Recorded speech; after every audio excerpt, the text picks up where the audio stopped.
Majority Report with Sam Cedar, where every day's Casual Friday.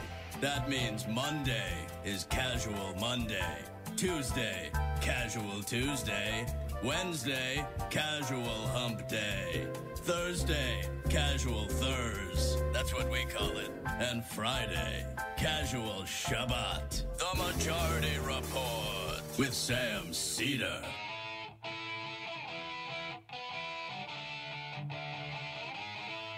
It is Friday, May 19th, 2017. My name is Sam Cedar. This is the four-time award-winning Majority Report.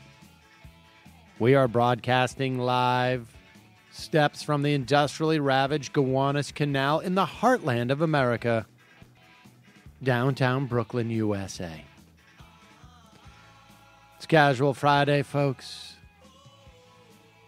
I'm wearing my soft-colored shirt and my Zumba shorts today. It's hot out. I usually wear Zumbas on Friday, but because of the heat, I'm wearing Zumba shorts. Maybe next week, like just sort of like a kilt type of skirt type of thing. Anyways, on the program today, Cliff Schecter will be joining us. And Judy Gold will be here to give us her perspective on how things are going with the Trump administration. Meanwhile, Comey's extended windup continues.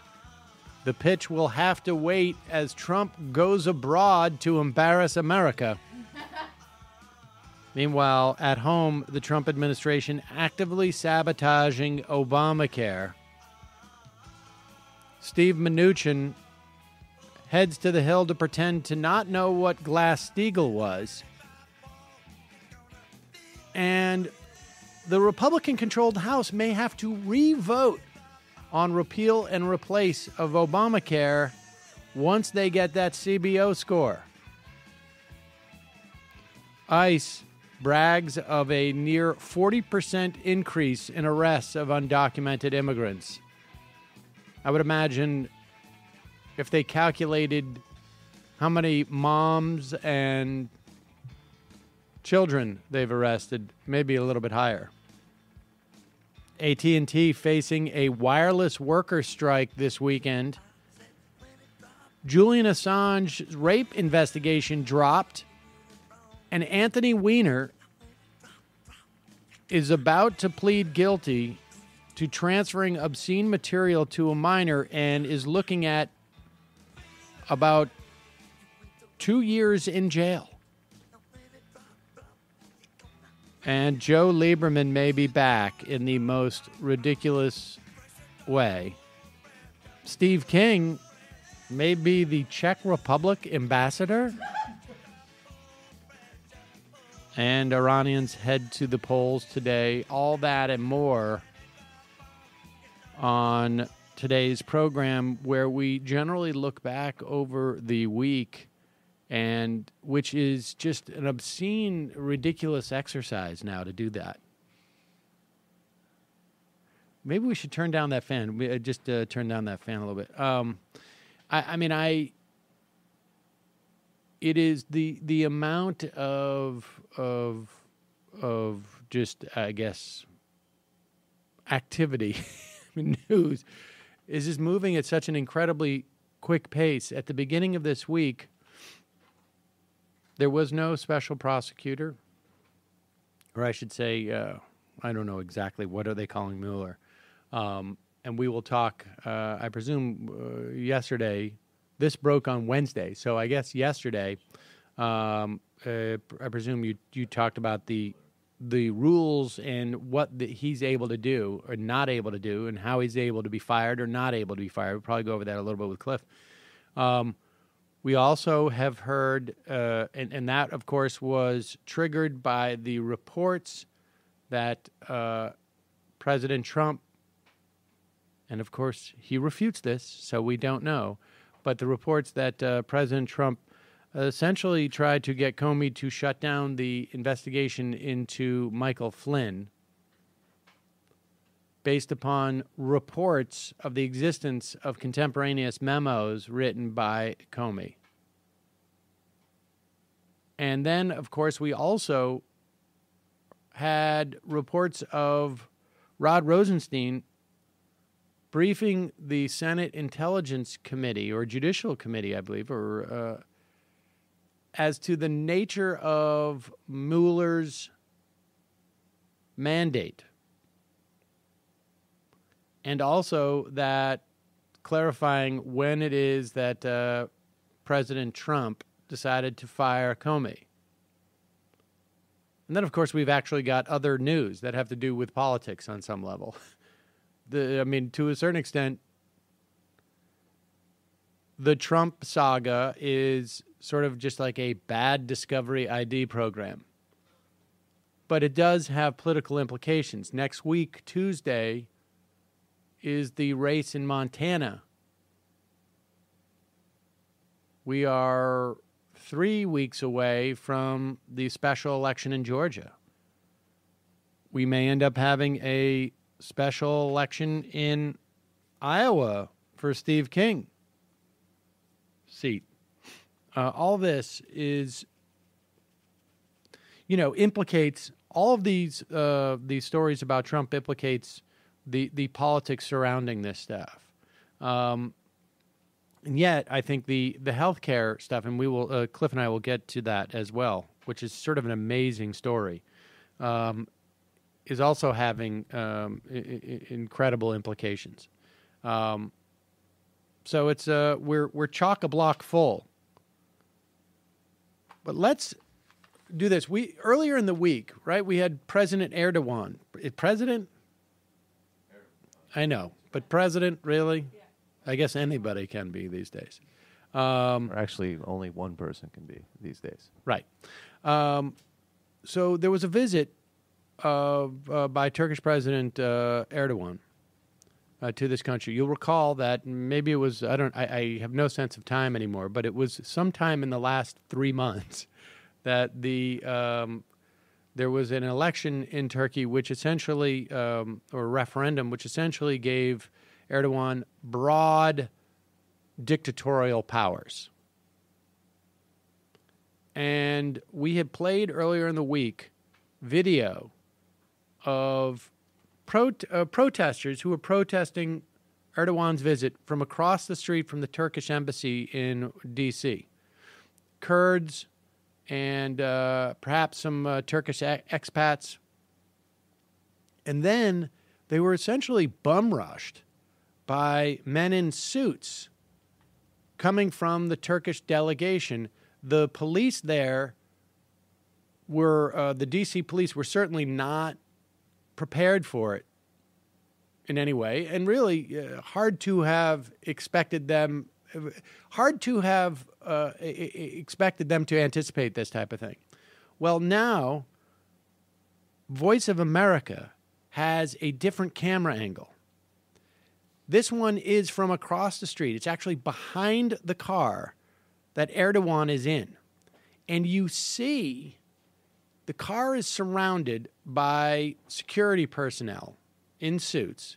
You see a guy speak into the car, apparently get directions. He speaks into his headset, and then all of a sudden, all the guys start going towards the protest.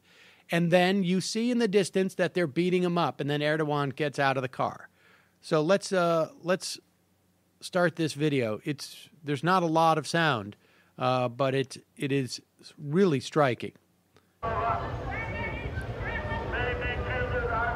So we don't know that Erdogan is in the car at this point, but there's a security guard talking to him. In the background, you hear the protesters. He gets the notice. They speak into the thing, that bald guy down at the bottom of the steps, and a couple of those guys go off. And then the camera zooms in over the car, past the car, and you see all of a sudden all these suited security guys going on a rampage in the background, and you see a different angle of them beating up people. And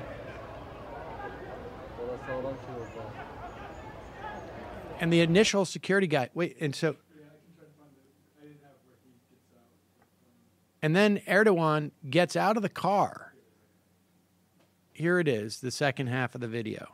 Gets out of the car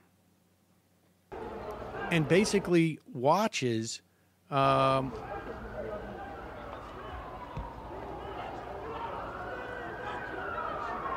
as the cops start to clear it, Erdogan steps out. There he is. Looks at what's going on over there.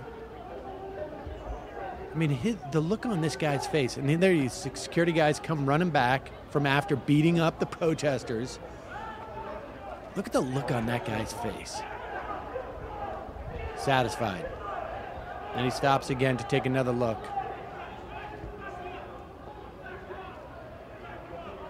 Check, did you beat the hell out of him? Good. All right. I mean, this is pretty intense stuff. And the fact that Donald Trump has not in any way responded to this. I mean, I guess we did call the Turkish ambassador over to discuss, but this is really grotesque. I just wanted to comment that upon watching the video a few more times, I realized that the suited bodyguards were not the only people that rushed the police. Everyone in the first video, which you can find on our YouTube channel, so there are the suited bodyguards, and then there are guys in khakis and dark shirts. And so it's a lot more people than if you're just looking at the suited people, because it's total chaos. It's a lot more guys. Well, There's yeah, a lot of guys. two groups of bodyguards, yeah. Pretty crazy stuff. Folks, meanwhile, I slept well last night, at least for the first couple hours of the evening, because I fell asleep on Saul's bed. His wonderful Casper mattress. I mean, you're aware of it now. I've been talking about this mattress. I feel like he's had it for a year now. Has it been a year? Maybe. Close. Feels like a year. Feels like a million years. But I know it can't be a million years because he's only 4. But Casper is an obsessively engineered mattress at a shockingly fair price. Supportive memory foam creates an award-winning sleep surface with just the right amount of sink, just the right amount of bounce. But you don't have to take my word, their word, anyone's word for it. Because unlike when you go down to a horrible mattress store and they look at you like you're some type of cretin for actually lying on the bed, there is something about like every major purchase. The bigger the purchase, the less time you're allowed to examine it. I mean, have you noticed that? Like cars, houses, Oh, wow. all of that. I mean, think about the amount of time that people spend, like, I'm going to do all the research I can on this $35 blender. But then when it goes into, like, getting a mattress, I'm going to walk in there, I'm going to sit on it, and, all right, yeah, and pay $1,000 or whatever it is. But with Casper, you can try it for 100 nights risk-free in your own home. Shows up in a huge box. It's not even that big, actually. But they roll it tightly. They shrink wrap it in some fashion. And it was very fun to open up the thing, and it pops out. And it's a big mattress. If you don't love it, they'll pick it up and refund it for you for everything, the cost of everything. Casper understands the importance of truly sleeping on a mattress before you commit, especially considering you're going to spend a third of your life on it. Free shipping and returns to U.S. and Canada with over 20,000 reviews and an average of 4.8 stars. It's quickly becoming the internet's favorite mattress. And here's the deal, folks. $50 off any mattress by visiting Casper.com/majority. Use the offer code majority. You get $50 off. I think for Saul's mattress, it was like a 10% discount. Terms and conditions apply. That's Casper.com/majority. All right, quick break. When we come back, Cliff Schecter will be joining us before we get to Judy Gold.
We are back. Sam Seder on the Majority Report. Ladies and gentlemen, I mentioned earlier it's Casual Friday, and I'm wearing short Zumbas because of the weather and the casualness of the day.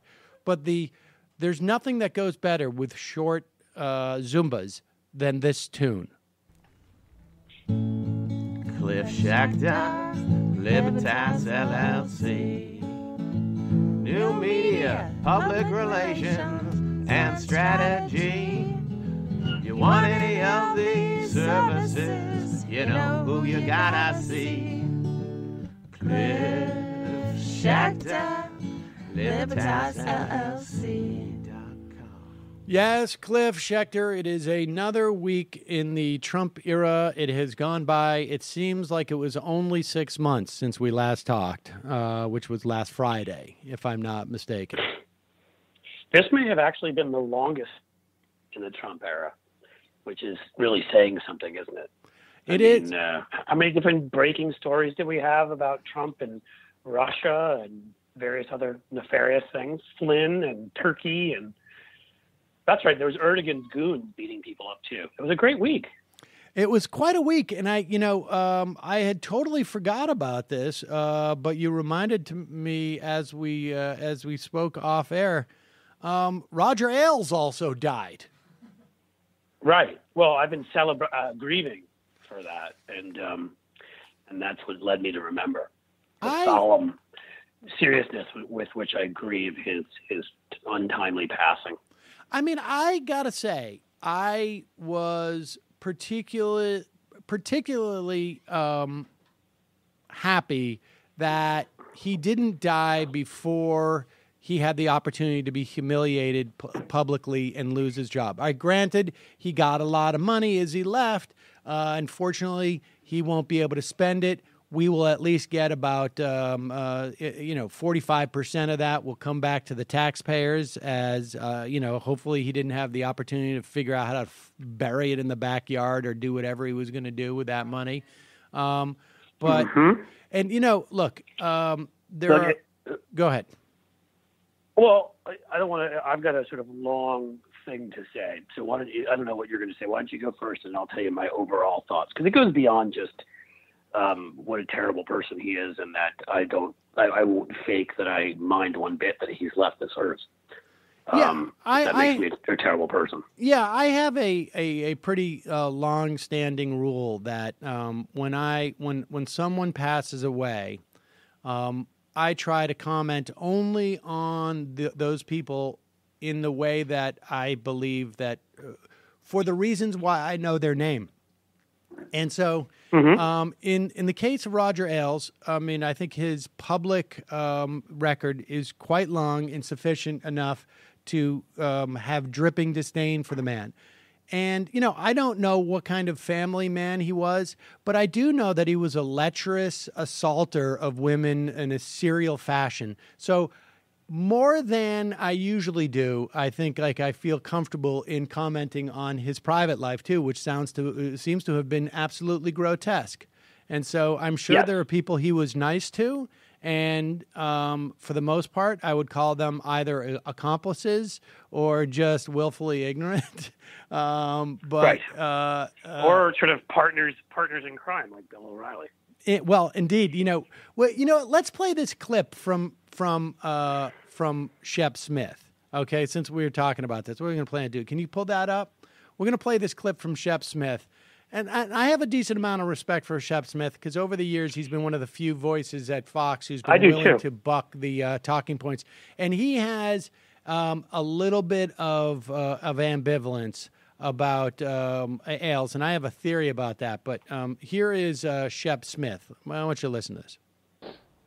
Roger helped everyone in his life, and he never spoke of it. He gave his time and his money and his influence, and he gave his heart.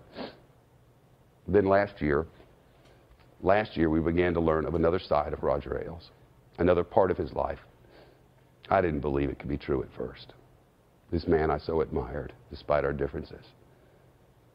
It all came to a head as hundreds of us were in Cleveland for the Republican convention. The accusations were mortifying.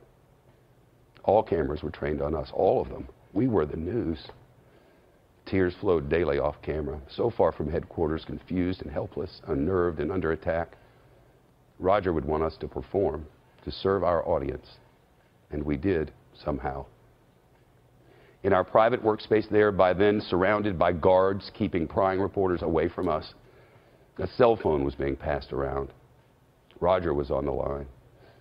I took it in my hand and said, "Roger? Hey, how you doing?" His voice was firm and reassuring. "I'm okay, Roger. We're all working hard." There was a private exchange then. And he told me, "Keep up the good work. Keep everybody motivated and on point. We'll get through this. I love you." That was the last we spoke. He left the company, and the rest is history unfolding to the true victims, respect and comfort. It's all so complicated. Everything here was and is as he was. Roger Ailes was a patriot. He was the biggest personality and the most influential and powerful man I ever personally encountered. He changed my life and the lives of everyone in my family forever, for generations to come. He guided me and supported me and protected me, and he told me he loved me like a father. And I love him. Well, so there's Shep Smith overlooking the parts about the horrible, horrible way that he treated women. Now, I will say this. Apparently, in lieu of flowers, the family has asked just that people touch Roger Ailes' penis, I guess. And that's basically that all the... I mean... well, you're not doing justice. I think they also said it was acceptable to send large vats of buttered popcorn. Indeed. Well, I mean... No, I've been holding back, but I gotta let this one fly, Sam. Please. So let me know when I'm good to go here. Go. Because I think this is important, and I don't want to to belittle the way he treated women, which was absolutely disgusting, and that's an important part of this. But sadly, very sadly, there are a lot of men in powerful positions who have acted this way. A lot more in the past before laws are in the books, and there are other ones presently. That doesn't make him unique. I wish it did, but it doesn't. Where he is actually unique is like the detrimental impact he's had on American politics. The fact that we have become, the polarized nation we've become, that literally at least 30% of our population have become blithering idiots who believe conspiracy theories and take in paranoia. He's split up families. He's ruined lives. He sat there in the early 70s as a guy that worked on the old Mike Douglas show. He understood the power of entertainment and politics, and maybe he learned a thing or two from watching what Kennedy could do, being good on TV. And he took that to serve his own, paranoia, anger, which all the stuff that he sold on Fox is kind of what he knew it so well because that was him. That was who he was. This guy from Warren, Ohio, working class community, completely completely sort of, bristling with anger at so-called elites and the rest. And what he did was, he sat there during Watergate, and this is why this is so important right now. He was a Nixon advisor, and he saw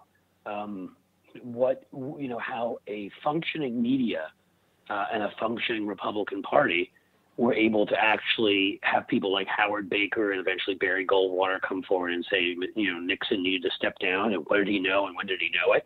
And the media actually treat evidence as evidence.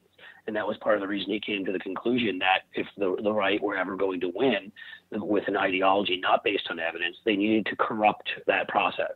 And oh my God, has that happened? I mean, the world we live in today, again, I think he's one of the most half dozen most influential people of the last, 50 years when it comes to our politics, because he's destroyed our politics. All of this stuff you see now, all the little copycats like Breitbart and talk radio, everything, he, in 1970, as Watergate, was first starting to, at least we were first starting to head in that direction, is when he came up with the idea of creating a right-wing television station, which you couldn't do at that time. The laws were such that you couldn't own more than one media property in any city. You couldn't.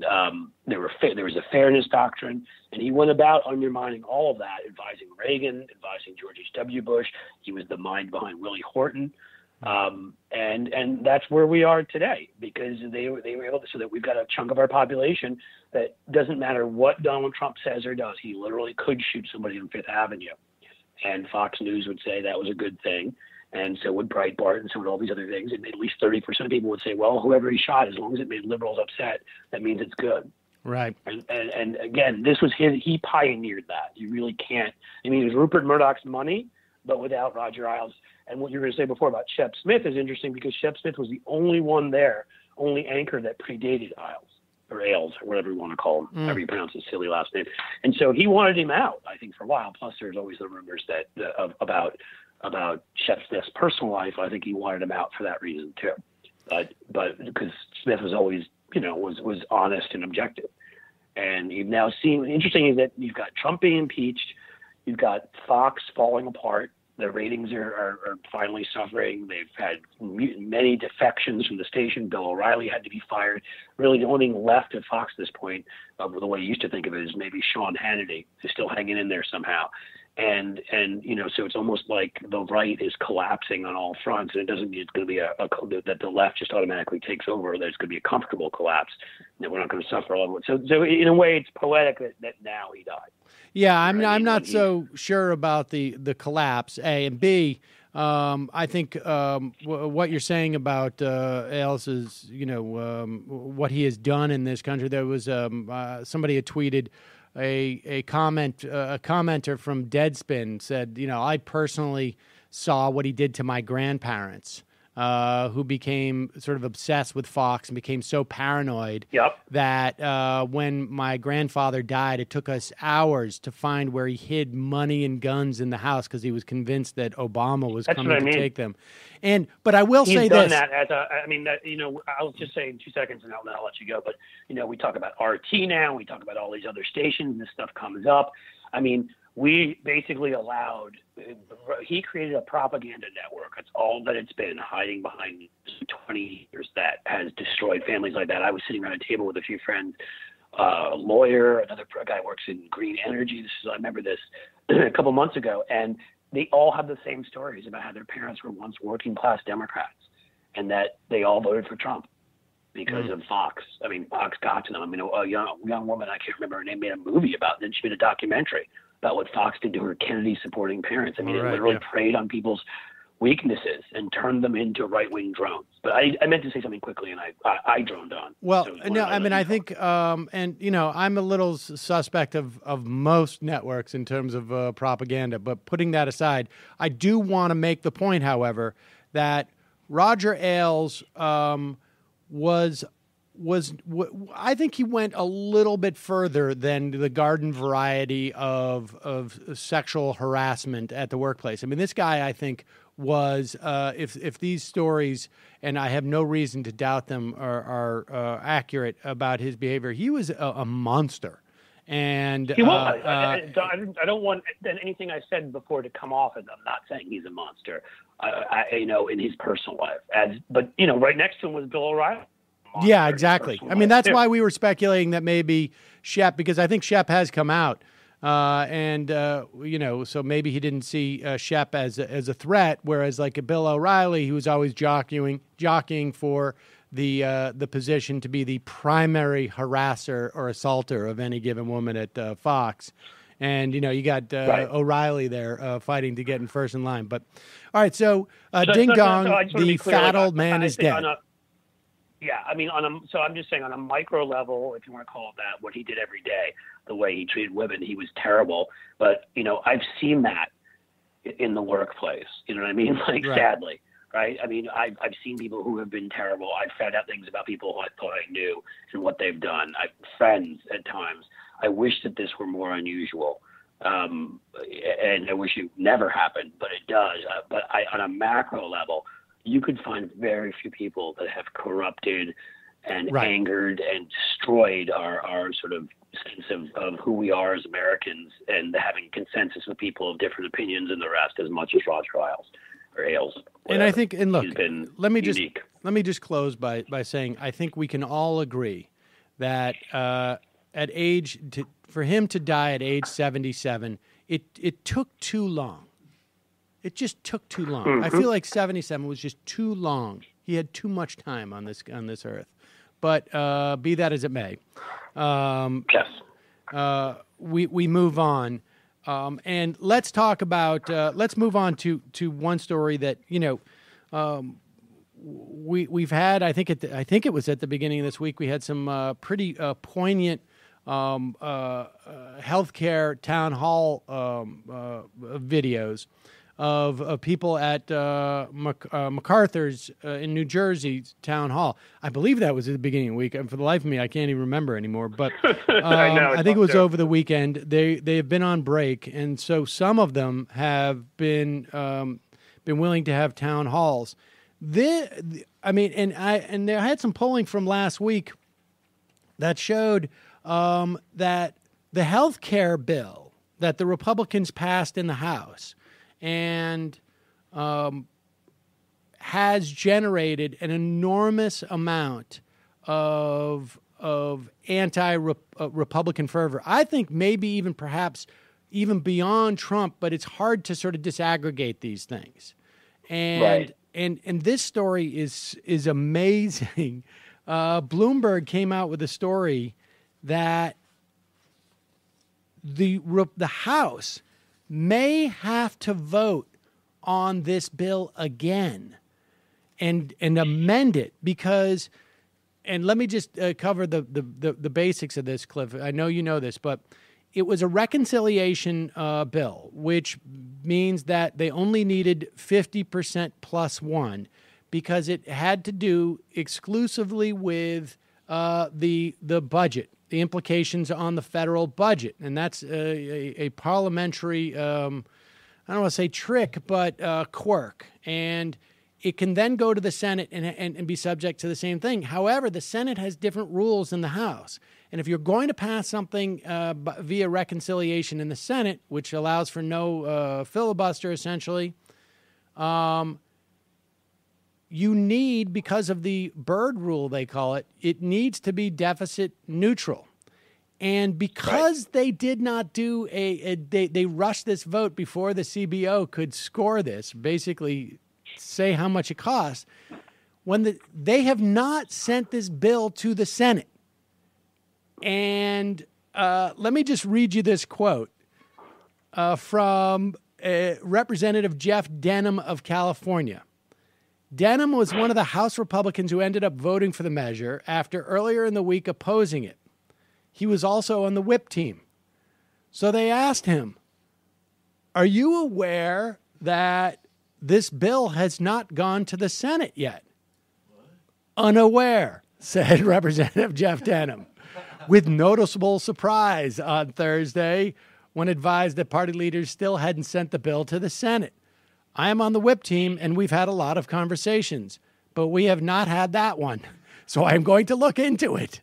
That seems like an unimportant one to have, right? I mean, who needs to talk about that? Well, what's happening is they're waiting for the CBO to come back with a score, and because of those late-breaking amendments that MacArthur pushed, they had $150 billion cushion on the deficit.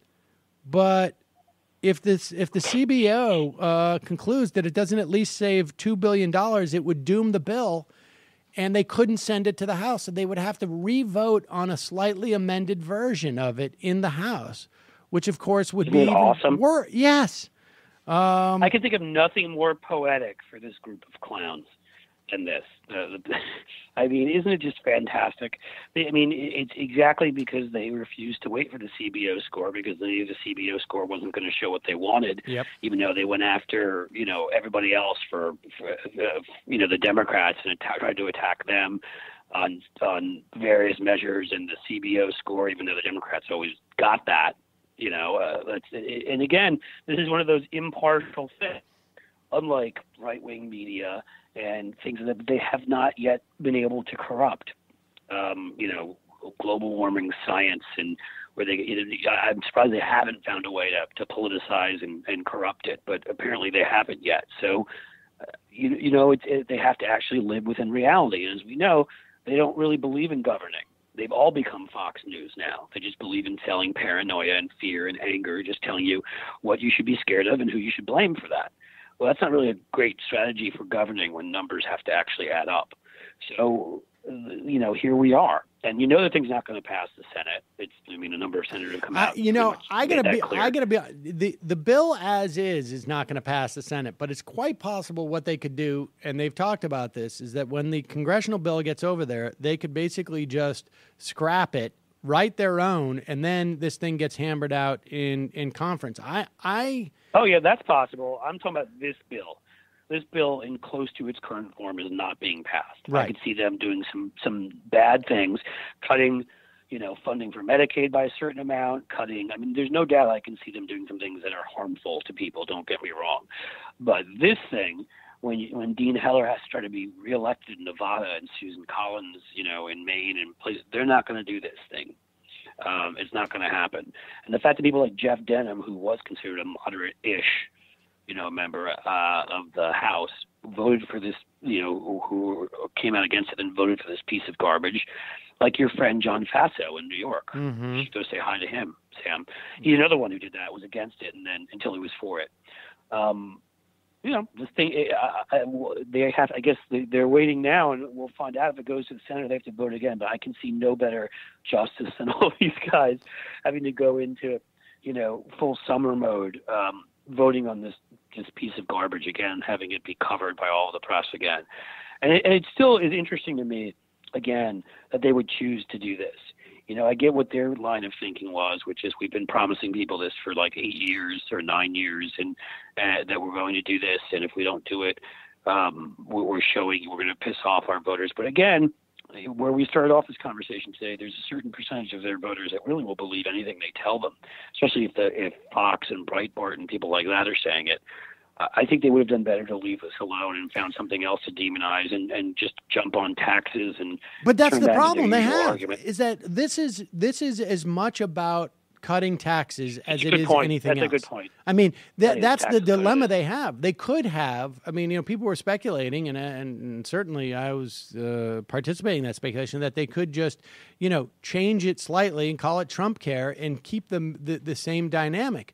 But really, it's quite clear that for them, this is all about those massive tax cuts, and you need to get rid of a huge chunk of Medicaid funding to provide yourself a baseline to get tax cuts, and you can only do it again through reconciliation. So they have to cut all of this stuff, and as a pay for. Otherwise, they're not going to be able to get lasting tax reform, which Paul Ryan wants. Sure, they're kind of boxed in because they have to pay for all the increases in defense too.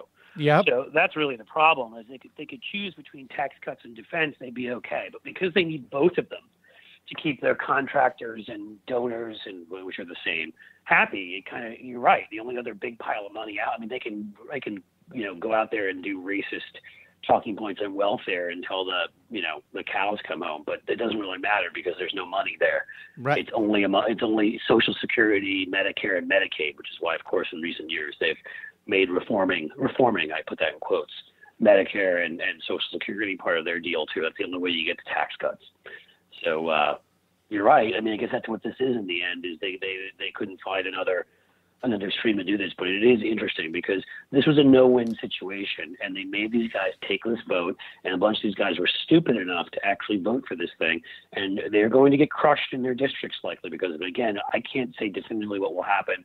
I can only talk about if the dynamic is the same as it is, on election day as it is right now. Obviously, we have a president who has no morality whatsoever, and we'll probably try to find a couple places to bomb to change the storyline, and God knows what else the Republicans will try to do. But if they're stuck in the same position they're in right now, it was just a couple of days ago where they were what was it, Quinnipiac, to the generic ballot, they were down 16 points. Yeah. Do you realize what kind of a wipeout that would be if on election day they were down 16 points in the generic ballot? They'd lose 80, 100, I don't know, something like that. Yeah, there is. I'm looking for, and I can't find it, but this Pew polling from, I think it was last week, and the similar findings in terms of the generic ballot. Big finding, difference in enthusiasm, right? Which is really key and pretty dramatic for an off-year election where you have Democrats, even with a Republican in office. Now, that's skewed a little bit during the Bush years because of 9/11 and et cetera, But the reality is that Democrats are far more energized to vote. And here is the dilemma that the Republicans have. They are in districts. They have attempted to put themselves into districts that are 55 to 45 Republican. Right? We've talked about this on this program before, the redistricting of 2010, and so you have Republicans in these districts who are still very supportive of Trump. I tried to find some numbers on this, and there hasn't been anything as far as I can tell as of late. Maybe John from San Antonio calls in a little bit later into the program. But I think we're still looking at anywhere from like mid-70s to mid-80s support for Donald Trump in these districts. And the problem is that a lot of these people are just aren't going to come out and vote because they're just not motivated. They're sort of depressed. Right. And so there's these Republicans are really hoisted by their own petard. Now, again, it's impossible to predict at this point, but it appears. Well, I only saw percent of the worst I've seen so far. There was one poll that had Trump at 63% Republican support, which was surprising to me. But I did not see that district by district. Exactly. So that is the question. And remember, too, that he may be at 63% favorability with all Republicans. That seems a little bit low to me. But even if that's the case, me too, yeah. I would bet that if you were to look at the Republican congressional districts, that number would be higher. Yeah. And because, Republicans in general may not be the same as people who, send Mo Brooks to the House or something like that. Right. Well, we also have to remember that due to recent reports and other things that we know, at least it seems pretty credible to me, let's put it that way, that they suppressed 200,000 votes in Wisconsin. This also matters, and I can speak about that in a state that's a swing state but controlled by the red team, that it matters where these districts are, in what state, because the states control electoral machinery. Their big problem is, and you brought up Jeff Denham, and that's a great example, is they control next to nothing, if not nothing, in California, and there are literally 7 Republicans in California who could lose. In New York, where you're sitting, there's 4 or 5 who could lose. I mean, those 2 states alone, half of their overall margin almost could be lost. So they're a lot safer than they should be in places like Wisconsin, Arizona, and Georgia, but not so much in certain other places. And I guess we'll have to see where the numbers are as we get closer next year. The vote suppression in Michigan and in Wisconsin in particular, because those were, we're talking about 10,000 vote swing and, more or less in both those states.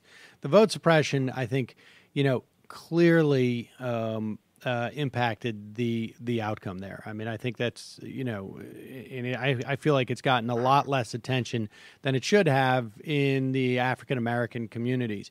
In Pennsylvania, I think there's an argument too, maybe less so because it's a bigger spread, but nevertheless, I mean, I think it was very hard to measure because I think the Obama coalition was had numbers of African-American participation that was that I think it was going to be hard for any candidate to match. The question is how much of that drop-off is a function of voter suppression tactics? And it's very Pennsylvania easy. Probably less because they've had a Democratic governor. Yeah, I'm not saying it doesn't mean voter suppression doesn't happen, but it's a lot easier when you control everything, like in Wisconsin. Indeed. And you can look at the specific statutes and the voter ID that was passed there. There was and so I've seen numbers that say 200,000 in Wisconsin, but all we're talking about is 12,000 would have made a difference, and so I think that's a fairly safe assumption. But you're right about that. I'm just saying for the last election as well as the one coming up, the midterm, when we're talking about where the numbers are being important, Pennsylvania is another state that has a number of swing districts in it where there are Republicans who aren't as safe. There's four, I think at least four who could lose there. And it does make me feel a little bit better. That's just a Democrat, because it will be harder, and that Democrat governor will be up for re-election, and it'll be harder for them to do it in this case than it will be in some of these other states where they've got complete control. I mean, does anybody think free and fair elections are going to happen in Texas? So it doesn't really matter to me, even if there's 2 seats or 3 seats that are Republican and vulnerable in Texas. I wish that I could count on those as much. I'm not, because I don't trust there'll be free and fair elections there. I think there will be somewhat free and fair elections. I think they will find a way, because they can get away with it, to do some voter suppression there, and too many other states too. All right, we just got a couple minutes because I got to get to Judy Gold, but I have to ask you about this. Joe Lieberman floated as head of FBI because of his great experience as a crime fighter and his wonderful executive experience that he has not had in either one of those 2 situations. To be fair, he does work at a law firm that represents Donald Trump. So he has some legal background, but it was, I think he's probably more of just the rainmaker and the lobbyist type. I will let you just have a comment. I mean, I hope there's no one listening to this program who has any doubt as to the depth of my disdain for Joe Lieberman, but let's just remind people of yours. I think you're just so unfair, Sam. I mean, he was an attorney general in Connecticut back in 1942 or so. Well, no, I know exactly when it was. It was actually during the 70s. It was during the 80s. I recall this because Joe Lieberman managed to put himself on a commercial basically taking credit for the tolls going away. I went to school in Connecticut at that time, and somehow he was such a forgive my a whore about it, that I remember being in college, knowing not much, a little bit about Connecticut state politics, going like, how the frick does he justify putting himself in front of those tolls that have been taken away? Why don't you give him the credit he deserves? He did, after all, stop people 55 and older from having health care, guaranteed health care. And, I mean, he's showing he cares about people. Look, all seriousness, of course, he's a complete jackass, and the whole sort of man of integrity thing that they're still trying to trot out there really translates to he was willing to screw his own party just to make himself seem like the best David Broderite in Washington, so that he could get on TV, kind of like McCain on the other side. So, the Attorney General thing he did actually do, so you want to say he has a little bit of experience in crime fighting, but a political figure for FBI, really? This guy? And I find it hysterical that John Cornyn came out immediately like, oh, he'll get 100 votes. Not sure what. John Cornyn apparently has been watching Fox. There's so many Democrats that can't stand Joe Lieberman for all the reasons, the fact that he torpedoed healthcare going to more people, to his never admitting his mistakes in Iraq and wanting to take us on wonderful journeys to fight wars in other foreign lands. And even more recently, he undermined President Obama's Iran deal, opposed it, and introduced the wonderful Betsy DeVos to the Senate as somebody who we should all want. How many votes do you think he would get from Democrats? I feel like he wouldn't get more than 10. I could see him getting 15 or 20. I'm trying to think of all the sort of self-proclaimed moderates from certain, reddish, purple states. Maybe 15 or 20.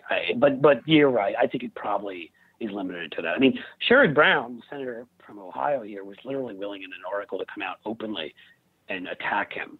So they're not even playing by the rules of the gentleman from blah, blah, blah, blah, blah anymore. He was just like, he's the reason we don't have universal health care for those 55 and above, and he's the reason. I mean, so the fact that they're willing to speak so openly about it can tell you how a lot of these guys feel about Lieberman and his whole shtick about being the most honest man in the universe. I think he'd be hard pressed to get more than that number of votes. Although, if they didn't filibuster, that would, can they filibuster on that? I don't think they can. So that might be enough.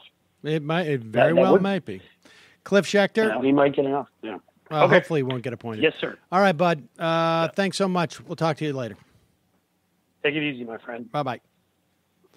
All right, folks. Going to take a quick break. When we come back,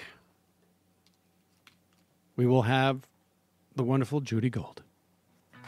Can I sit next to you?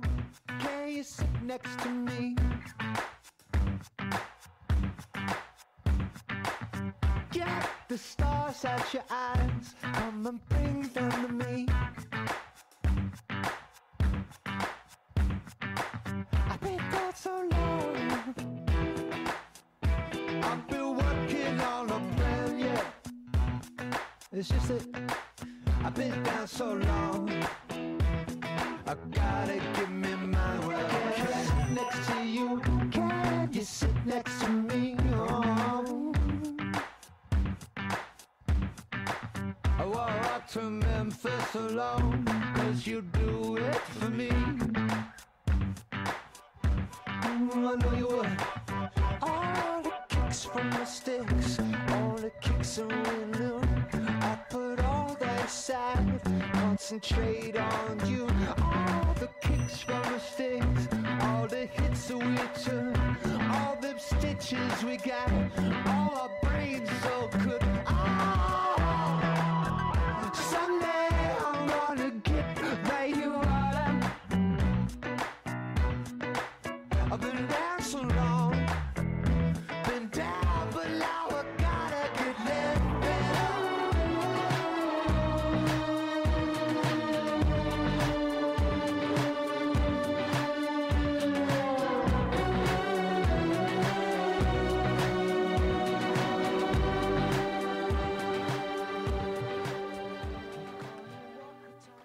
Ladies and gentlemen, Donald Trump is heading overseas, and so I thought it would be safe to bring Judy Gold onto the program via phone now that Trump has left the building. Judy, how are you?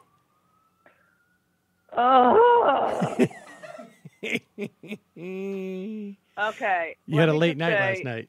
You had a tough night. Yeah, I drove 5 hours to come to Arlington, Virginia, which is, of course, right by Fuckface's temporary home. And I get to the hotel, and the guy at the front desk is like looking at me weird. He's like, "Oh, I know you from television." I said, "Okay." And he said, "But I have bad news for you. We oversold." I'm like, "What the fuck? It's 2:00 in the morning. Like, what am I supposed to do?" And I had to do TV at 8:00 in the morning. So, Jesus, what you do? What did you do? the- Like a local Virginia station or something? It was Good Morning Washington. So anyway, after I called the club, they were doing a lot of phone calls not in front of me because they knew I would freak out. Right. I was nice. I felt bad for the guy that had to deliver the message. Anyway, so now I had to go to another hotel. Now I'm back at the original. I got like free everything. I got a suite and 50,000 points on my SPG thing, whatever the hell it is, and 50,000 points on the FPG. What now, Judy? Like your hotel thing. I know. Well, it doesn't matter. It doesn't matter because we are in danger. Do you understand? This guy is fucking mentally ill. He's dangerous. He's calling Mike Flynn and being like, "Oh, stay strong, stay strong." Shut the fuck up. How is he going to sit through these NATO meetings? He has no attention span. I have bigger attention span than him. I have a bigger penis than him. What do you? I mean, wasn't that really what the whole thing with Lavrov was about when he was giving away this information? Was just basically it's so about his inverted penis and his tiny little fucking hands. That's what everything's about. And how mean was he to Andrea Mitchell? Oh, did he get fired? Oh, shut the fuck up! Get the fuck off of our fucking land. And the other, what about how? The ambassador of Turkey. Fuck you. Right. We played that clip. What's going on? Yeah, I know. It's pretty insane. Let me read this to you. All right. I thought you might enjoy this. It is. It came out in the Times today. Tips for leaders meeting with Trump. This is not like. This is not Andy Borowitz. So this is like the rules for Trump. Okay. After 4 months, this is the key paragraph. After 4 months of interactions between Mr. Trump and his counterparts, foreign officials and their Washington consultants say certain rules have emerged. One, keep it short, no 30-minute monologue for a 30-second attention span. Do not assume he knows the history of the country or its major points of contention. Compliment him on his electoral college victory. No fucking way! Contrast him favorably with President Obama. You're. I'm not kidding. Do not get hung up on whatever was said during the campaign. Stay in regular touch. Do not go in with a shopping list, but bring some sort of deal he can call a victory. That is basically the... And then this, apparently Saudi Arabia is going to reportedly accommodate Trump by serving halal steak with ketchup to him. He is such fucking trash. I mean, he's going overseas and he's having fucking steak and ketchup. What the fuck is the matter with him? Did you see yesterday when he was with the president of Colombia? Yeah. He was using his finger. He's using his finger to point to the word. Wait. A fucking piece of paper. He was what? He was also calling coca cocoa, like as if No, he cocaine uses his was pointer made from finger. chocolate. Pablo Escobar was very big in the cocoa business, and it was terrible, and it was totally unfair. Pablo Escobar Hershey. He uses his... You know what that list is? That is a list like when you have a, mentally challenged child and the babysitter comes. Right. And it's like, here's the rules. Here's the phone number. Call us, call us if he starts, running all over the fucking apartment and hanging off the balcony. That's the president of the United States. That's the president. What the fuck? Like this guy, how did this happen? And it continues. A blowjob. He gets impeached for a fucking blowjob. And this guy, look, and what he did to Israel. I hate him. Jared Kushner is an asshole. Did you see how he was yesterday at that Columbia thing? No. What did Kushner do? He's sitting on the end, like just smiling, like, hey everyone, hey, I'm Jared, woo. Like Mr. fucking, hey, wait, what's up? Yeah, okay, yeah. He's getting a lot of credit for convincing Boeing to drop the price of weapons sales to Saudi Arabia because he's bringing about Mideast peace. I guess is the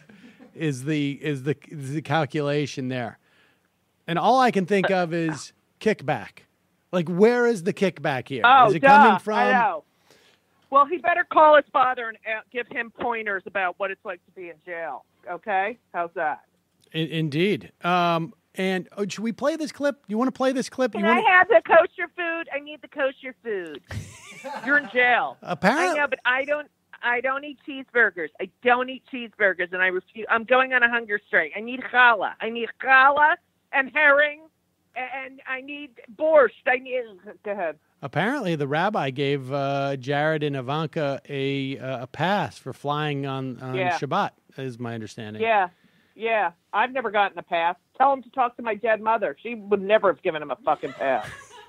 All right. Do you want to? Do you think you can handle? And who's the fucking who? Yeah, but who's the rabbi that's like, okay, yeah, you can break all the rules. Here, have some shrimp. Fuck you. Go ahead. Well, since you are actually heading overseas to jeopardize our standing in the world, I think why not? Moshe said you can have shrimp if you humiliate the nation afterwards. All right, listen. I want you to. Are you?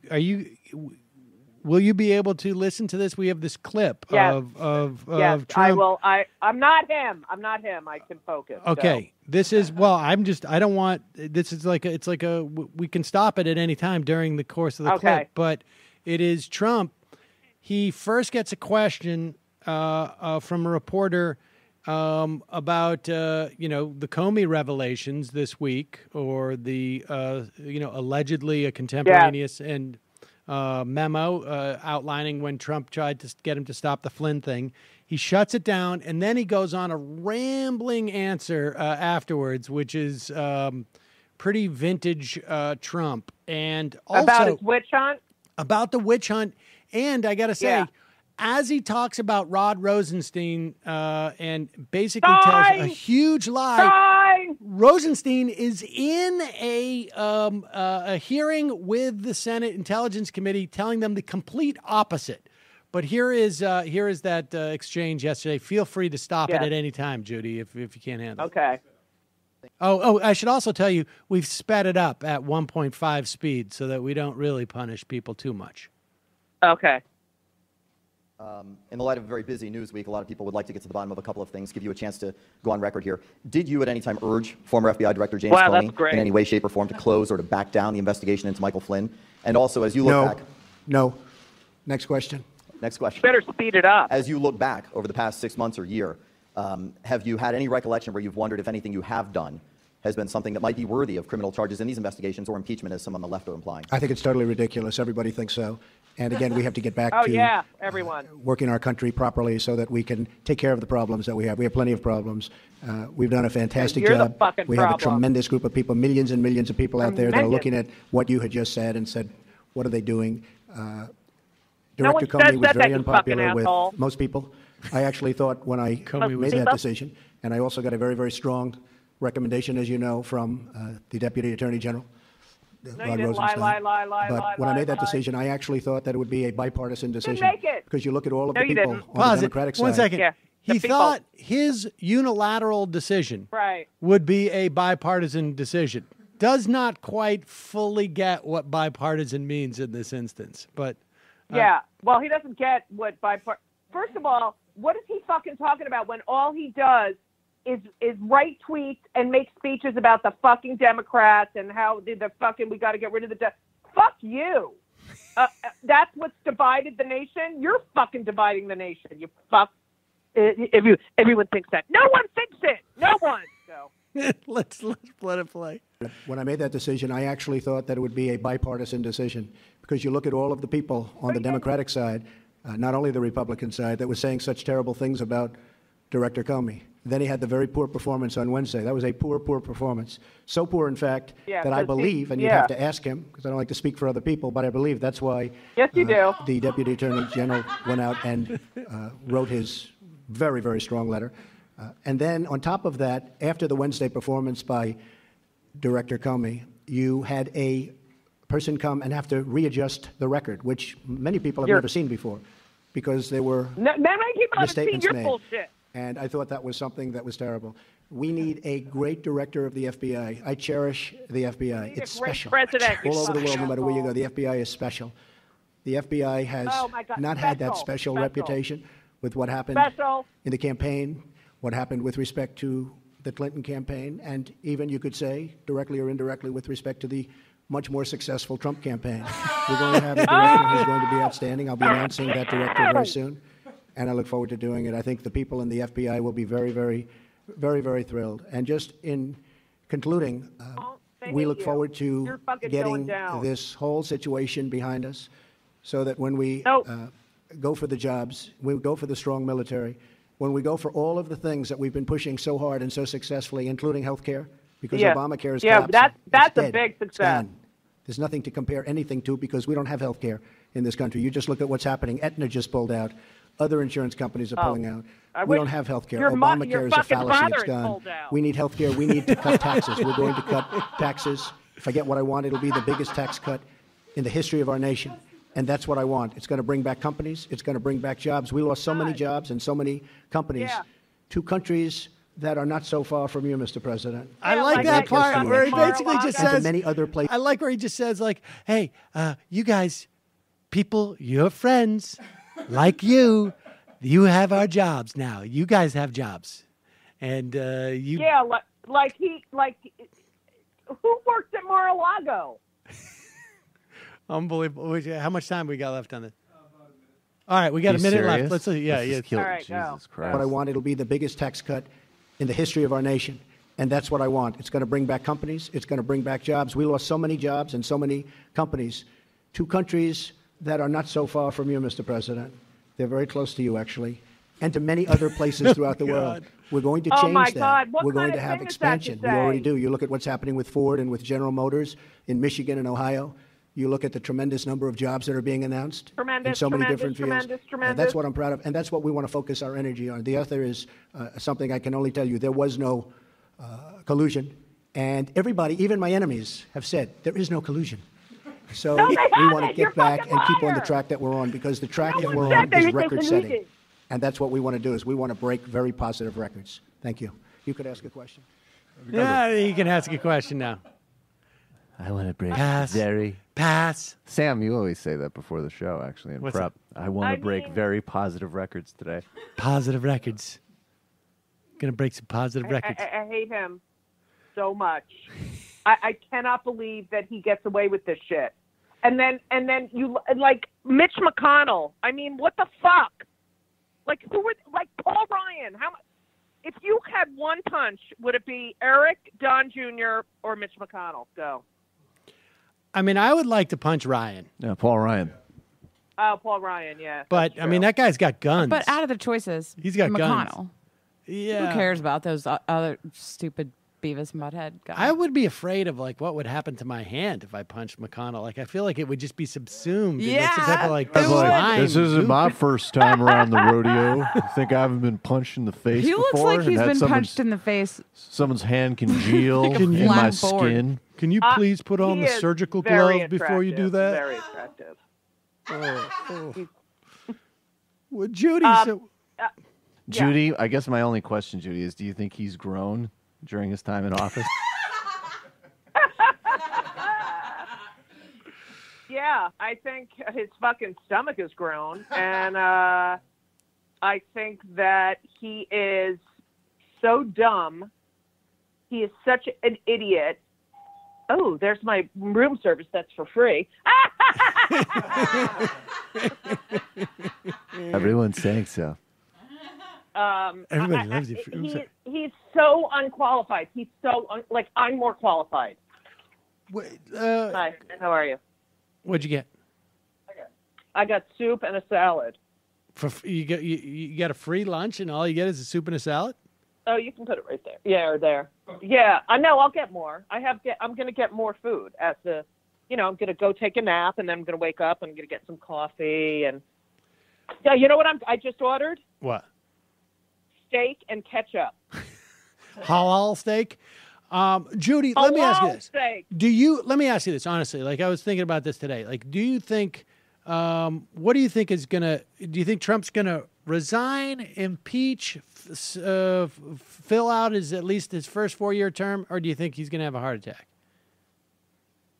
Oh, he's got to have a heart attack. I mean, look how miserable he looks. Or at least pretend that he has had a heart attack so that he can get out. I don't know how you fake a heart attack. You just say that he had a heart attack because he doesn't want to be.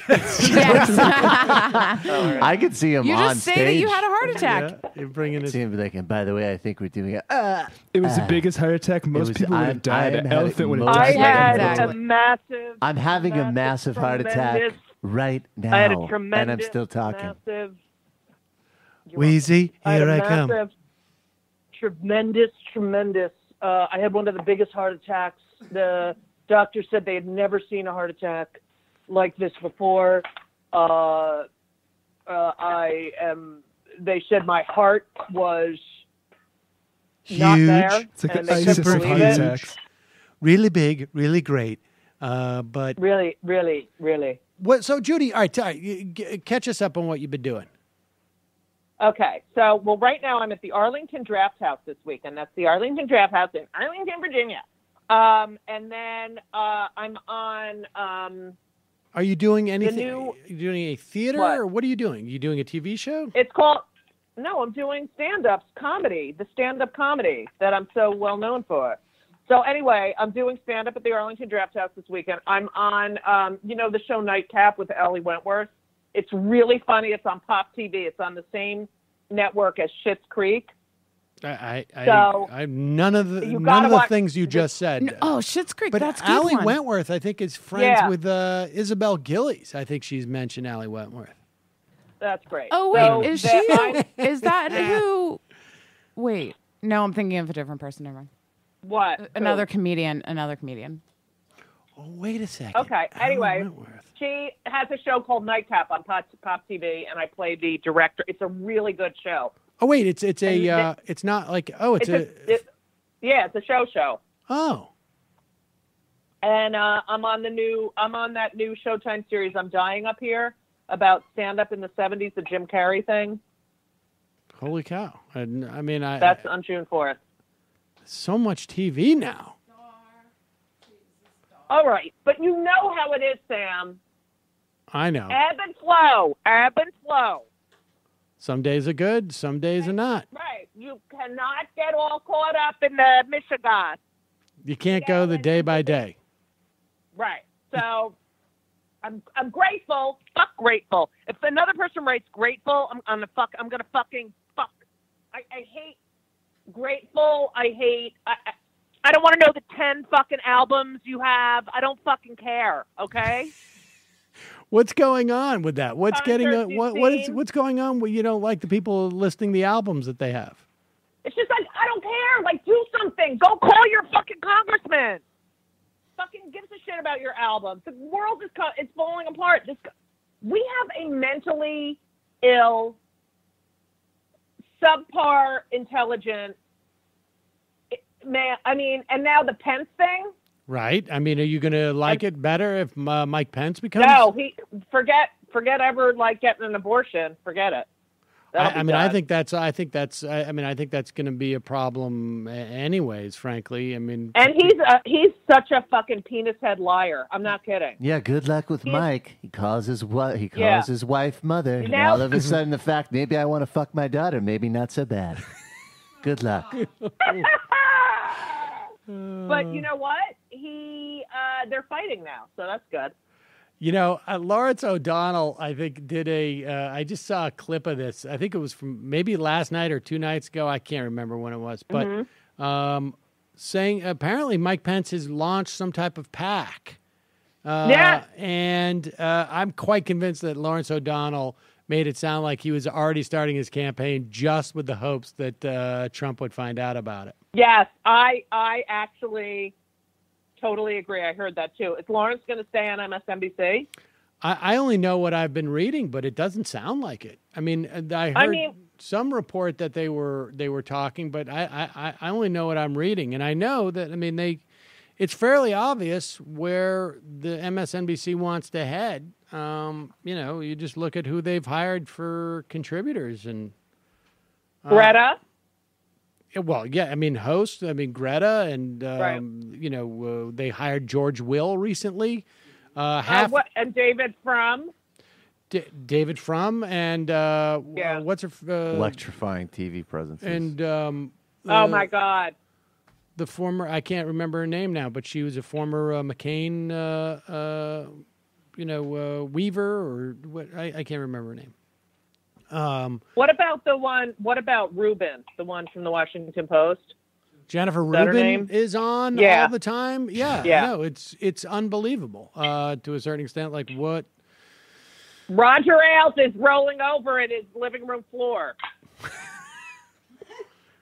Were you upset to hear of his passing? Oh my God.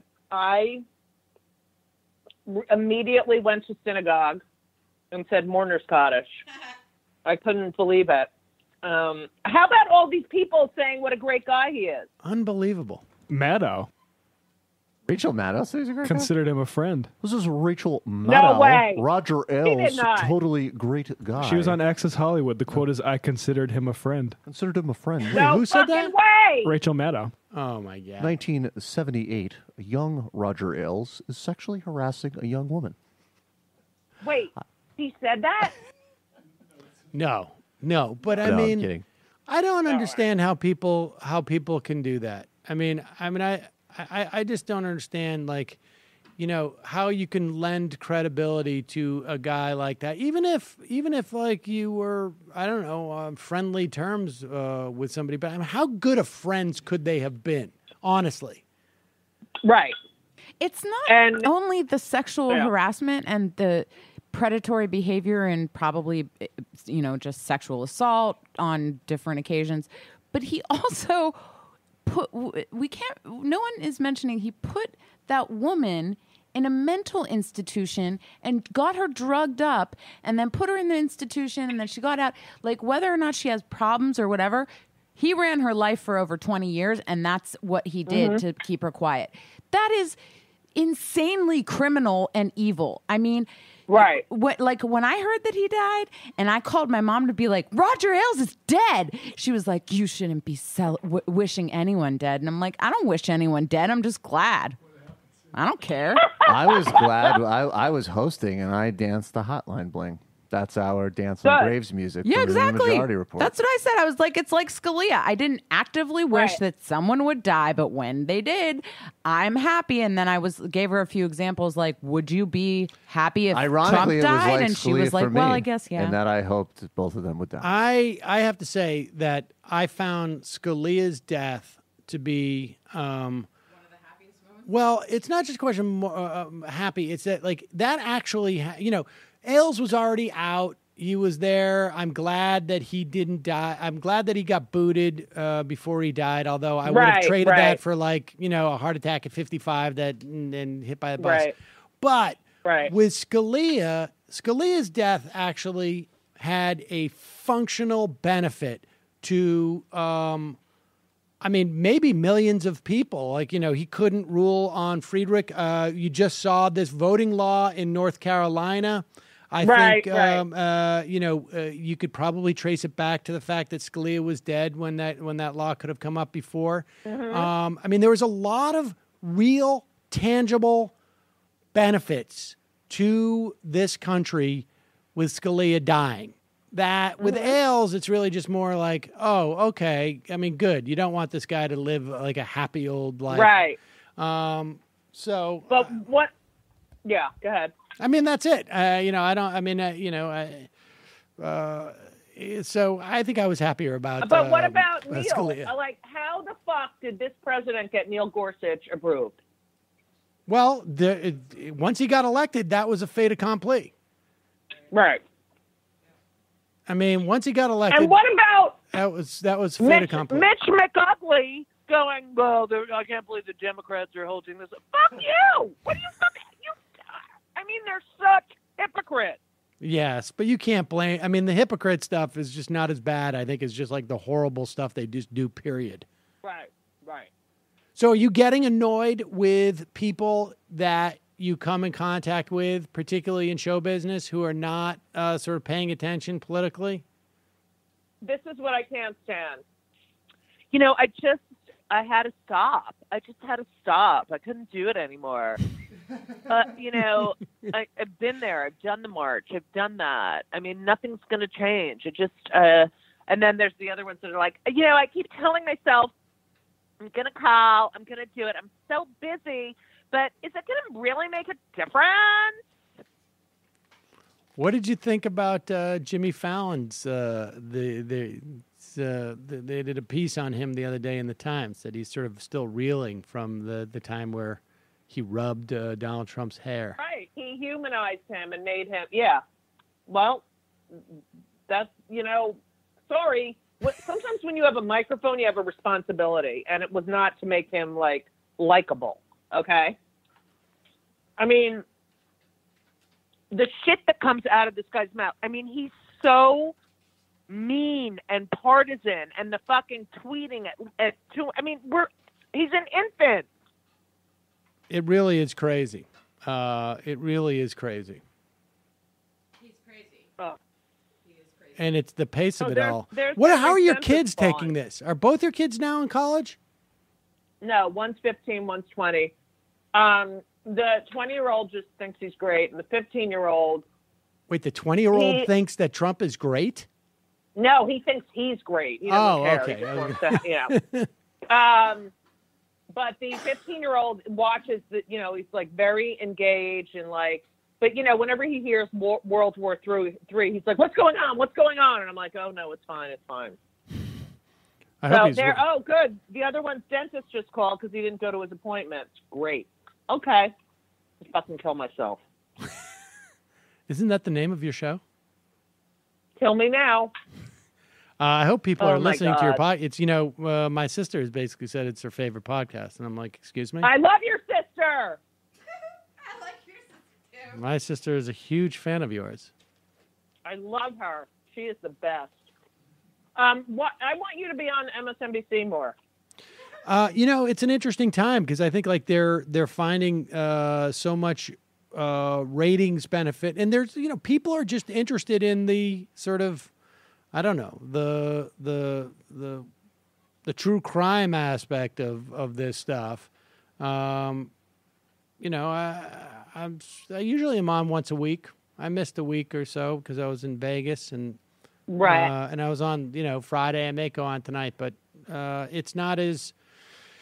There's just not as much like a political discussion, it seems to me. Right. On it's yeah, more you're like right. What is the what's the latest? And there's just so much news that is going on. It's insane. Well,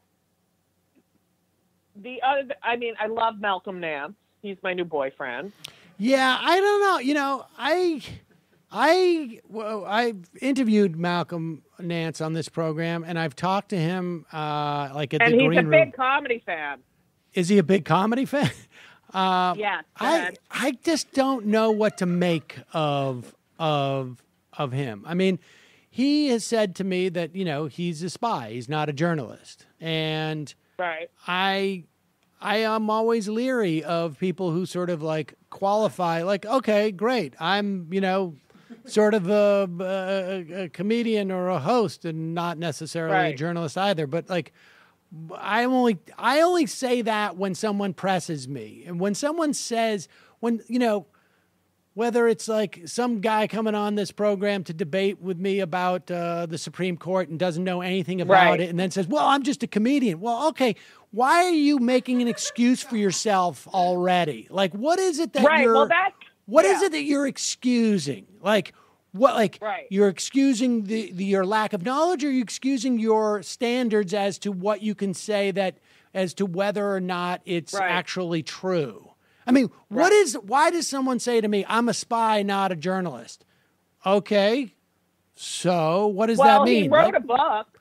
I know. Well, that was the context he was saying to me. Like, he says to me, I said, well, he had made a claim on this show about Anwar al-Awlaki's son. We've talked about it in the program. I don't want to go, but I said, do you have any link or source? Because no one's ever reported what you said. No one's ever made that defense by the administration.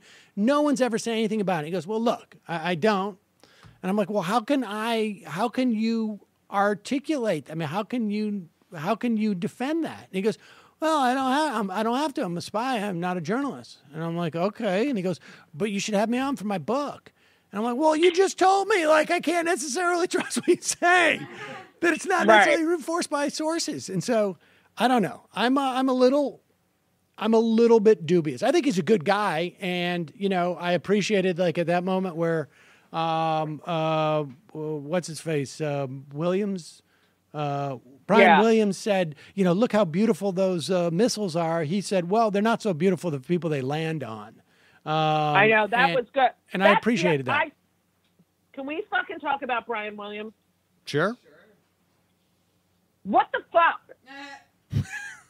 First of all, this boy's a liar, and we're going to talk, and we'll be right back. And I'm a liar, but I got my job back, and I talk like this. You don't like his cadence. I sort of think he's like a good broadcaster in a way, but he's a little bit, he's got a shtick. Yeah, he's definitely got a shtick. And I can't believe, I feel like sometimes on MSNBC, it's like they bring in Brian Williams as if, oh, Dad's here, something happened, Right. That is his job there, I think. I mean, in addition, he does like an 11 o'clock show.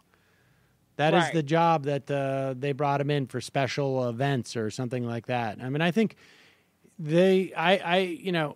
I'd be surprised if he doesn't have another show, like an earlier show going forward. I wouldn't be surprised if he replaces Lawrence O'Donnell. I mean, I don't know.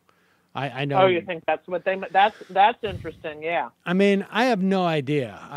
Literally, I don't. The only thing I know about that place is like the mints are in the makeup room, and that's about it.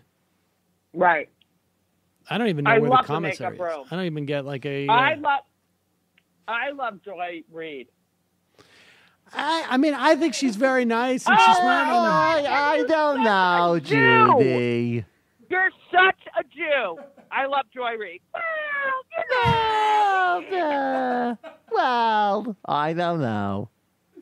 I think that that she had a tendency. I think there's a tendency there that she has to. I don't know. When I watch her on TV, I think she's very smart. But there's stuff like sometimes that she tweets or stories that she and I've never watched her show on the weekends, to be fair. So my God, she's so brilliant.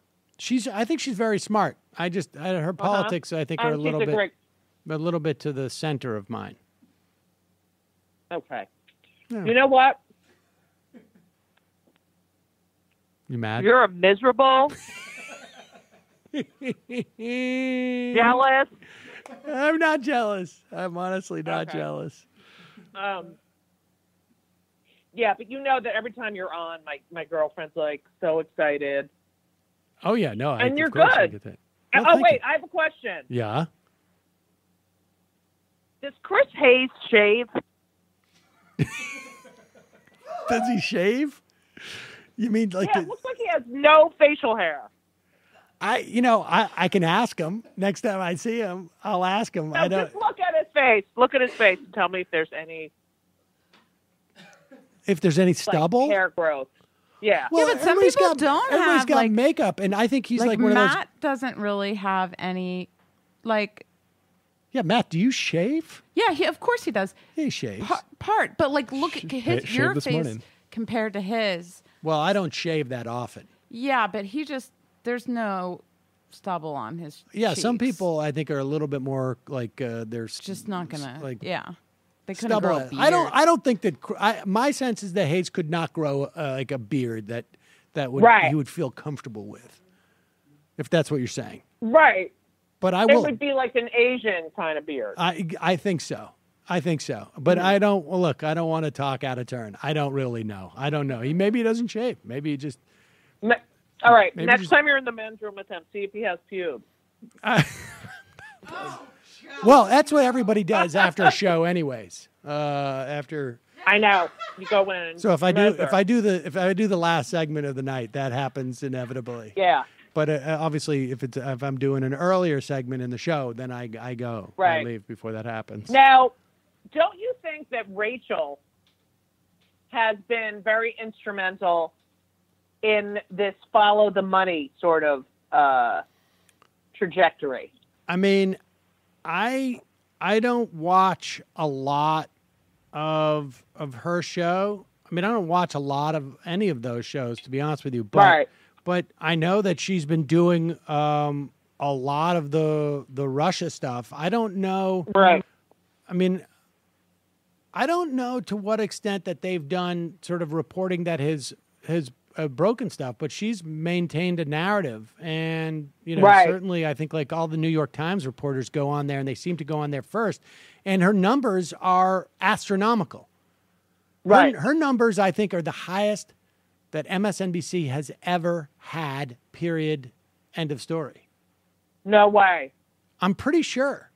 Because I don't miss that show. Like when I go out and then I come home, I tape it, I watch it every night.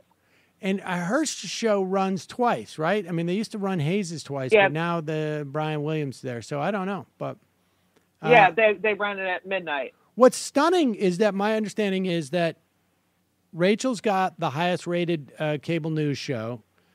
Then O'Donnell, who apparently it's going to take a little bit more than unprecedented ratings on our network to keep your job, which seems to me to be absurd. I mean, regardless of what you think about his show, we're all led to believe that there's just these mechanics. And the fact is that, look, my understanding is that Comcast and Verizon have been in talks a little bit there is a very strong, I think, incentive for corporations like this to be on the good side of an administration so that they get the FCC votes that they want, that they get the Federal Trade Commission, that they may get antitrust rulings. And so we're going to see this. I mean, let me put it this way. I think like Hayes and Rachel and O'Donnell are on that are on that network because they have had record-setting numbers. Period. Like if it was short of that, I have a feeling it would be a completely different network by now. Do you think it would be more right-wing? Oh yeah. Ridiculous. How many more right-wing fucking networks do we need? Apparently, at least one or two. Great. More. Mm-hmm. Ridiculous. It is ridiculous. So you got to get your son to start watching this show. Judy, where can people see you tonight at the, what is it, the draft? At the Arlington Draft House. What is that? Is that like a beer place? It's an old movie theater, and it's great, and they do comedy, and they show movies, and they have events there. It's great. Who opens for you? I don't know who's opening for me tonight. That's the way it goes, folks. That's the way. Yeah, I mean, I don't know, because, no one wants to follow me. Hey, now! I feel like we've calmed you down. I feel like you're in a much better, like, sort of mental state right now than you are. I've had 2 hours sleep, and, I know I'm going to go night-night now for a little while. All right. And, I have really tried to not get angry. Wait, we didn't even talk about Mika and Joe. What happened? They got married. No, they didn't get married yet. Oh, they didn't? No, but duh. What? They've been fooling around? Oh, my God. I mean, the way she looks at him. They're engaged.